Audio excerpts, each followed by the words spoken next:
আপনাদের ধন্যবাদ। ড্রাইভ টেলিকমে কিভাবে ব্যালেন্স অ্যাড করে। ব্যালেন্স অ্যাড করতে গেলে এরকম ইন্টারফেস আসবে, তারপরে ব্যালেন্স অ্যাড এখানে ক্লিক করবেন। দেখেন আমি দেখাচ্ছি, ব্যালেন্স অ্যাডে ক্লিক করলাম, কনফার্মে ক্লিক করবেন।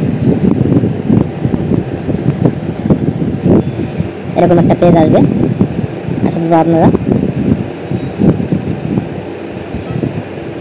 কোন মাধ্যমে বিকাশ, নগদ, রকেট, পার্সোনাল উপায় এগুলা কোন মাধ্যমে আপনি করবেন। যেন আমি বিকাশ দিয়ে দেখাচ্ছি, আমি বিকাশ সিলেক্ট করলাম।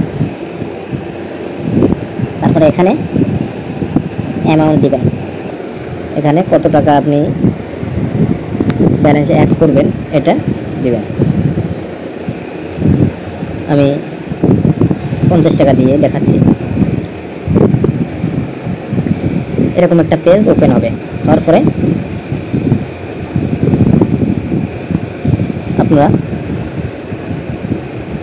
এই যে ঘরের ভিতরে যে নাম্বারটা দেখতেছেন, এই নাম্বারটা কপি করবেন। এই নাম্বারটা কপি করবেন। কপি করা হয়ে গেছে। এখন বিকাশে পেমেন্ট করে, বিকাশে সেন্ড মানি করে আসবেন। সেন্ড মানি করে এসে ট্রানজাকশন আইডিটা এই ঘরে বসিয়ে দেবেন।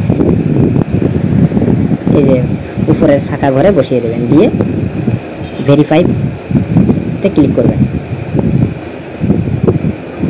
এই যে ভেরিফাই দেখতেছেন, এই ভেরিফাইতে ক্লিক করে দিবেন। দিলে অটোমেটিক টাকাটা অ্যাড হয়ে যাবে।